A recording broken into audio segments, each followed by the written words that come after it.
not concurring in opinion of Justice Sotomayor, Kagan, and Jackson. Why on earth would you ever sign off on this? Terrible opinion. Read through the first part of it, but the audio is going to be messed up. We're just going to get this down. So we have this for the audio, just so people know. Basically, the summation of the first one is the 6 justices, or I guess 5 justices, all signed off on the first part, the opinion and the judgment. These ones are just signing off on the judgment, and they're saying they differ because the other court went too far.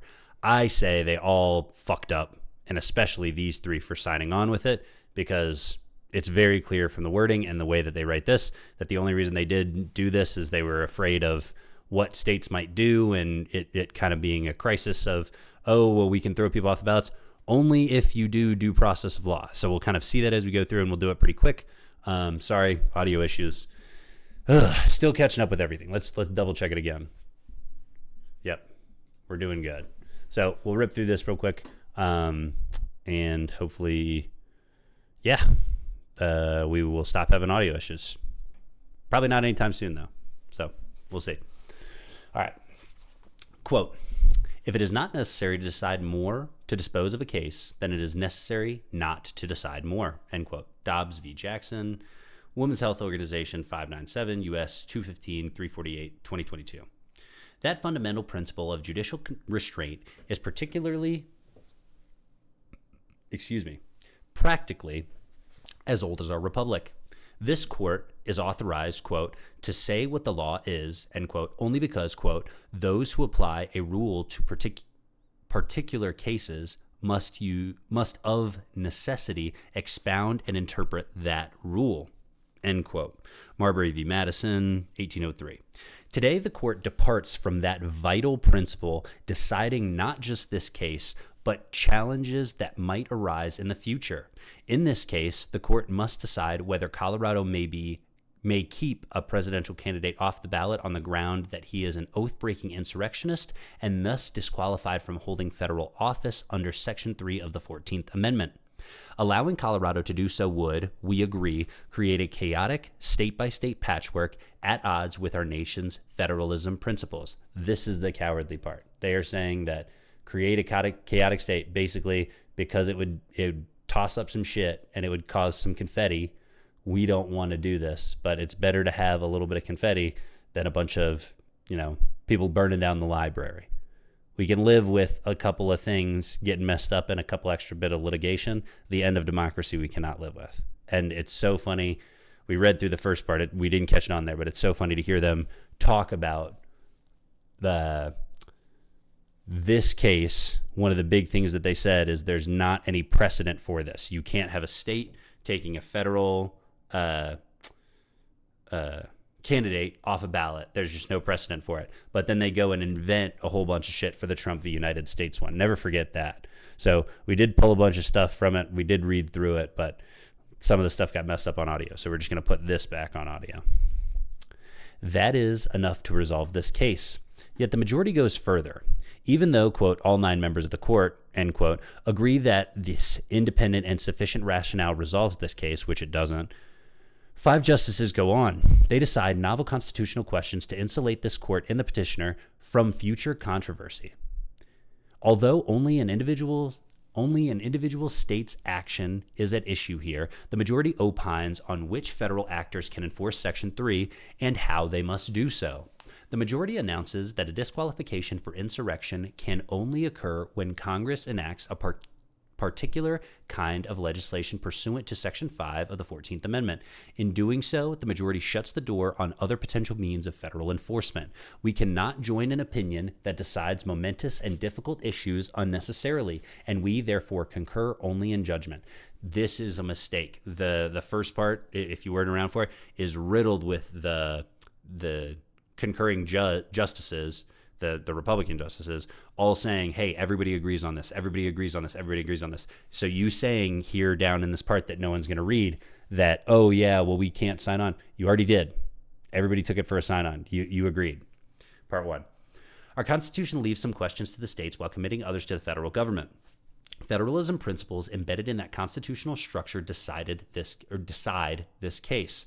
States cannot use their control over the ballot to, quote, undermine the national government, end quote. That danger is even greater, quote, in the context of a presidential election, end quote. State restrictions in that context, quote, implicate a uniquely important national interest, end quote, extending beyond a state's, quote, own borders, end quote. No doubt, states have significant, quote, authority over presidential electors, end quote, and in turn, presidential elections. That power, however, is limited by, quote, other constitutional restraints, end quote, including federalism principles. The majority rests on such principles when it explains why Colorado cannot take petitioner off the ballot. Quote, state-by-state resolution of the questions whether Section 3 bars a particular candidate for president from serving, end quote, the majority explains, quote, would be quite unlikely to yield a uniform answer consistent with that basic principle that, another quote, the president represents all the voters in the nation, end all quotes. End all quotes. Can't talk. This is especially so, the majority adds, because different states can reach, quote, conflicting outcomes concerning the same candidate, not just from differing views of the merits, but from variations in state law governing the proceedings, end quote, to enforce Section 3. The contrary conclusion that a handful of officials in a few states could decide the nation's next president would be especially surprising with respect to Section 3. The Reconstruction Amendments, quote, were specifically designed as an expansion of federal power and intrusion on state sovereignty, end quote. See City of Rome, the United States, 1980. Section 3 marked the first time the Constitution placed substantive limits on a state's authority to choose its own officials. Given that context, it would defy logic for Section 3 to give states new powers to determine who may hold the presidency. See, I just think this is silly and where they run away with it. It never asked the question of, so they're saying, because they've only done it on states in the past, you can only do it on states. If you don't have a way to do it on the federal, who is supposed to do it? And wouldn't the states be the ones that should do it? The states have done it in the past, and the Congress is sounding like they have it, or they've made rules, but those rules haven't done. And then they have made rules in the past, but now they have to make a new law pursuant to this one. It just seems like one of these has precedent for actually doing it in the past, and then one of these doesn't have this. So you're saying like, oh, it's so contrary and it would never be. No, I just don't think you like the fact that multiple states would do this, and we're at such a partisan time that multiple states would go out of their way to cause problems and do a bunch of shit. But that's the thing, is you just run them through the courts. Unless you're admitting that your court is fucked, which I think they knew their court was fucked at this time, then why would you sign off on this opinion? Show the dissent from the earliest part and see if you can get him off the ballot. Because that would have been the thing. He committed this thing, and that would have been the real question for everybody. Do you let an insurrectionist back in office? You guys quietly signed off for this opinion, and it allowed it to become normal. And then now we are seeing the results of that normalcy. Fucking idiots. Given that context, it would defy logic for Section 3 to give states new powers to determine who may hold the presidency. Quote, it would be incongruous to read this particular amendment as granting the states the power, silently no less, to disqualify a candidate for federal office, end quote. That's referencing the above. That provides a secure and sufficient basis to resolve this case. To allow Colorado to take a presidential candidate off the ballot under Section 3 would imperil the framers' vision of, quote, a federal government directly responsible to the people, end quote. The court should have started and ended its opinion with this conclusion. No, you're fucking stupid. Yet the court continues on to resolve questions not before us. See, this was their warning sign that Trump v. United States was going to get out of hand, and doing this was a mistake. Is if you couldn't get more out of this, how are you going to get more out of future negotiations? You're an idiot. Yet the court continues on to resolve questions not before us. In a case involving no federal action whatsoever, the court opines on how federal enforcement of Section 3 must proceed. Congress, the majority says, must enact legislation under Section 5 prescribing the procedures to, quote, ascertain what particular individuals, end quote, should be disqualified. These musings are as inadequately supported as they are gratuitous. To start, nothing in Section 3's texts supports the majority's view of how federal disqualification efforts must operate. Section 3, if they're so wrong about this, how are they not wrong about more? Like, this is what I don't understand. Why'd you sign off on this? Section 3 states simply that, quote, no person shall. Yeah, exactly. We got it right here. No person shall be a senator or representative in Congress or elector of president or vice president or hold any office, civil or military. Like, it's so clear. Hold certain positions and offices if they are oath-breaking insurrectionists. Nothing in that unequivocal bar suggests that implementing legislation enacted under Section 5 is, quote, critical, end quote, or, for that matter, what that word means in this context. In fact, the text cuts the opposite way. Section 3 provides that when an oath-breaking insurrectionist is disqualified, quote, Congress may by a vote of 2/3 of each house remove such disability, end quote. It is hard to understand why the Constitution would require a congressional supermajority to remove a disqualification if a simple majority could nullify Section 3's operation by repealing or declining to pass implementing legislation. Even petitioner's lawyer acknowledged the, quote, tension, end quote, and that's Trump, by the way, in Section 3 that the majority's view creates. That's Trump's lawyer, the petitioner here. Similarly, I believe so. I'm almost certain. Similarly, nothing else in the rest of the 14th Amendment supports the majority's view. Section 5 gives Congress the, quote, power to enforce the amendment by appropriate legislation, end quote. Remedial legislation of any kind, however, is not required. All the Reconstruction amendments, including the due process and equal protection guarantees and prohibition of slavery, quote, are self-executing, end quote, meaning they do not depend on legislation. That's like super important. Why are you then saying that the states can't do it? If they have to be self-executing and they weren't being done and then these people are doing it, why are you signing off on a decision that says they can't when they are the only people that have done it? I hate that there are no examples of it happening federally, and then that's taken as, oh, well, the states, the ones who haven't done it, they definitely can't do it. It seems like a very silly reading. Similarly, other constitutional rules of disqualification, like the 2-term limit on the presidency, do not require implementing legislation, nor does the majority suggest otherwise. It simply creates a special, I wonder if that's how they're going to do it. It's just, it doesn't. Who would tell us not to? Who would tell us not to?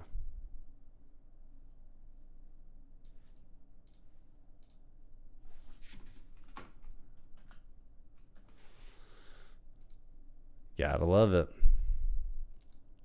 It simply creates a special rule for the insurrection disability in Section 3. The majority is left with the next to no support for its requirement that a Section 3 disqualification can occur only pursuant to legislation enacted for that purpose. It cites Griffin's case, but that is a non-precedential lower court opinion by a single justice in his capacity as a circuit judge. Once again, even petitioner's lawyer distanced himself from fully embracing this case as probative of Section 3's meaning. Probative? I don't know. The majority also cites Senator Trumbull's statements that Section 3, quote, provided no means for enforcing, end quote, itself. The majority, however, neglects to mention the senator's view that, quote, it is the 14th Amendment that prevents a person from holding office, end quote, with the proposed legislation simply, quote, affording a more efficient and speedy remedy, end quote, for effecting the disqualification. Ultimately, under the guise of providing a more, quote, complete explanation for the judgment, end quote, the majority resolves many unsettled questions about Section 3. It forecloses judicial enforcement of that provision, such as might occur when a party is prosecuted by an insurrectionist and raises a defense on that score. The majority further holds that any legislation to enforce that provision must prescribe certain procedures, quote, tailored, end quote, to Section 3. Ruling out enforcement under general federal statutes requiring the government to comply with the law. By resolving these and other questions, the majority attempts to insulate all alleged insurrectionists from future challenges to their holding federal office. Then why would you sign on for any? I just don't understand. If they're that wrong about this, how are they? I don't understand why you agree with them on the other part. It's just, why are you agreeing with them to ratchet down these temperatures? You disagree with them. They're still pushing it through. You know you have no chance. Why sign off? Quote, what it does today, the court should have left undone, end quote. The court today needed to resolve only a single question: whether an individual state may keep a presidential candidate found to have engaged in insurrection off its ballot. The majority resolves much more than the case before us. It's like a habit. It's what they did later in Trump v. United States. Check it out on my YouTube channel. The majority resolves much more than this case before us. Much more than the case before us. I can't read. I'm starting to run out. Might have to start playing games soon. Although federal enforcement of Section 3 is in no way at issue, the majority announces novel rules for how that enforcement must operate. It reaches out to decide Section 3 questions not before us, and to foreclose future efforts to disqualify a presidential candidate under that provision. In a sensitive case crying out for judicial restraint, it abandons that course. Section 3 serves an important, though rarely needed, role in our democracy. The American people have the power to vote for and elect candidates for national office, and that is a great and glorious thing. The men who drafted and ratified the 14th Amendment, however, had witnessed an, quote, insurrection and rebellion, end quote, to defend slavery. They wanted to ensure that those who had participated in that insurrection and in possible future insurrections could not return to prominent roles. Today, the majority goes beyond the necessities of this case to limit how Section 3 can bar an oath-breaking insurrectionist from becoming president. Although we agree that Colorado cannot enforce Section 3, we protest the majority's effort to use this case to define the limits of federal enforcement of that provision.